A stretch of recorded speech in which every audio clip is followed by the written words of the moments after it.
finalement que ce projecteur médiatique mis sur Nicolas Sarkozy en prison serve à déclencher une grande conversation sur les conditions carcérales. On peut en douter. Pourtant, il faudrait que ce soit le cas. Pour vous, qu'est-ce qui devrait changer maintenant ? Ce qu'il faudrait tout d'abord, c'est un vrai courage politique.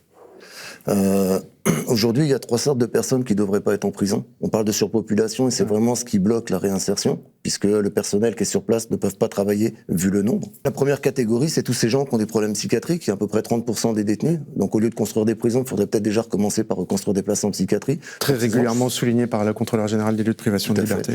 Parce que ces personnes, elles ont des troubles, ils ne sont pas soignés en prison, alors que s'ils étaient dans un hôpital psychiatrique, ils pourraient être vraiment soignés, et ça ferait quand même 30% de personnes en moins en prison.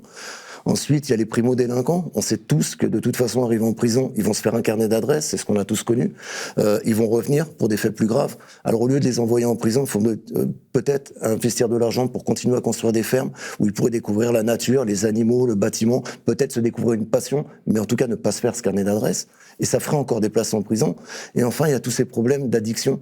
Moi, je prends l'exemple toujours de l'alcoolique qui a pris sa voiture, qui a fait un accident sans gravité, qui prend 1 an de prison. Il va sortir, il sera toujours alcoolique. Ça n'aura absolument rien changé au problème. Au lieu de ça, si on l'envoyait en post-cure pendant 6 mois et qu'ensuite on lui demandait d'être bénévole dans un service d'accidenté de la route dans un hôpital, ce serait d'utilité publique, ça coûterait beaucoup moins cher et ça ferait encore des places en prison. Et peut-être qu'à ce moment-là, on pourrait vraiment travailler avec ce qui resterait, c'est-à-dire les délinquants aguerris. Et là, on pourrait peut-être vraiment parler de réinsertion et commencer à construire des vrais projets de sortie.